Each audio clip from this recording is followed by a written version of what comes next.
Good morning dear student, welcome back to our Hindi classes. Previous video में हमने chapter number 5 नीलू का page number 34 का आधा भाग पढ़ लिया था। अब हम उसके आगे पढ़ते हैं। तो हमने पढ़ा था जो लूसी वो सामान रोज दुकान से लाती थी और एक दिन शीतकाल में जब ठंड थी तो बहुत बर्फ़ जम गई थी। इसके बाद भी वो डेली सामान लाने ले जाने का काम करती थी। इसी बीच उसकी दोस्ती भूटिया नाम के डॉगी से हो गई, कुत्ते से, और उससे उसके क्या हुए, 2 बच्चे हुए। और इतनी ठंड में वो उसमें से एक बच्चा तो ख़त्म हो गया और दूसरा बच्चा था वो क्या हुआ, इतनी ठंड में भी ठंड से जूझता रहा। और इसके बाद लूसी ने क्या किया कि वो इसके बाद उनको छोड़कर वो उसको सामान लाने ले जाने का काम फिर करने लगी। परंतु एक दिन क्या हुआ, बहुत ठंड के कारण उसकी क्या हो गई, नाक में सूंघने की शक्ति चली गई। और वो जब इतनी सर्दी में सामान लाने ले जाने का काम कर रही थी तो वो लकड़बग्घे की गंध को नहीं सूंघ पाई। और एक दिन वो सामान लेने गई तो वो लौट कर ना आ सकी। ठीक है, अब हम इसके आगे पढ़ते हैं कि लूसी के साथ भी ऐसा ही कुछ हुआ कि लकड़बग्घे के आने की गंध पाने में वो असमर्थ हो गई। अब क्या हुआ, लूसी के लिए सभी रोए, है ना। उसके लिए कितना काम करती थी, सबका सामान लाती थी, उसके लिए सभी रोए।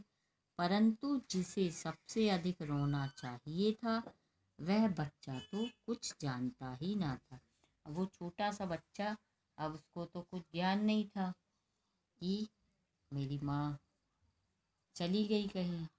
अब वो नहीं रोया, सब तो रोए पर वो बच्चा नहीं रोया।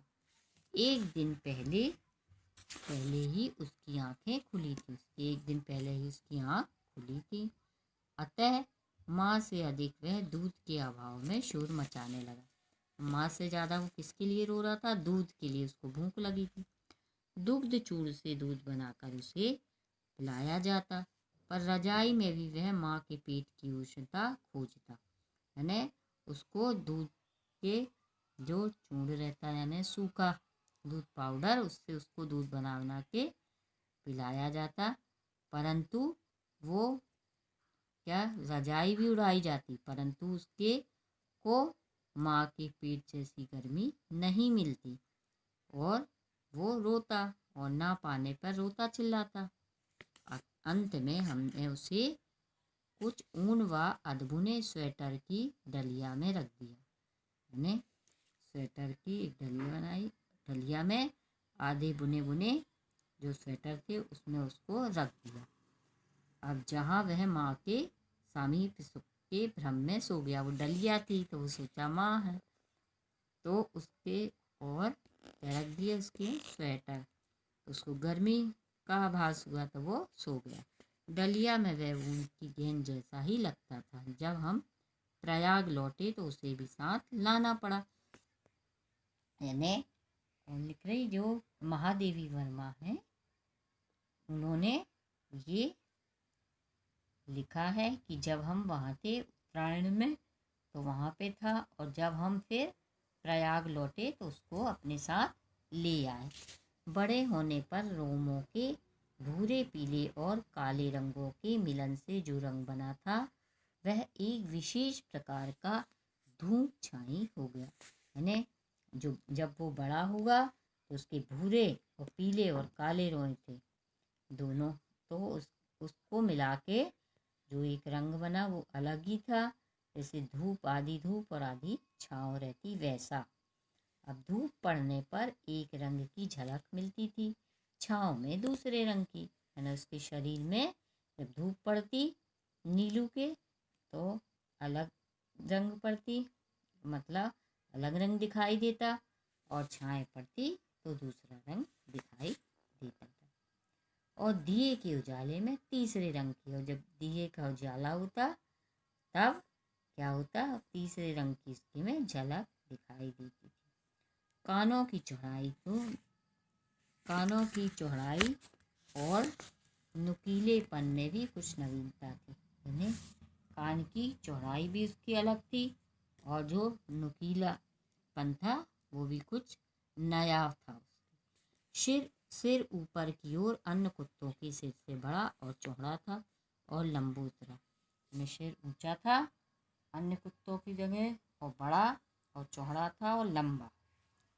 पैर अल्सेशियन कुत्तों के पैरों के समान लंबे, जैसे अल्सेशियन कुत्ते थे उसकी माँ थी ना अल्सेशियन, तो वैसे ही उसके पैर लंबे थे। पर पंजे भूतिए के समान मजबूत, भूतिए के पिताजी के समान जो मजबूत थे।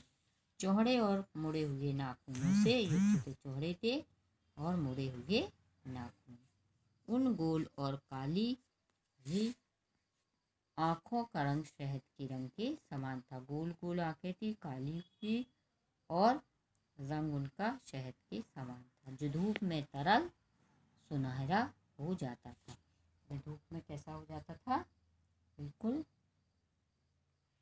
तरल और सुनहरा।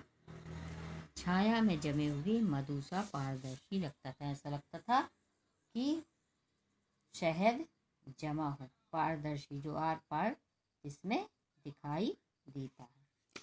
आकृति की विशेषता के साथ उसके बल और स्वभाव में भी विशेषता थी। जैसे आकृति थी उसकी, उसमें विशेषता थी, वैसे उसकी बल और उसका स्वभाव भी अलग था।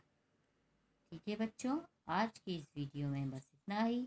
नेक्स्ट वीडियो में हम आपसे फिर मिलेंगे, तब तक के लिए ठीक।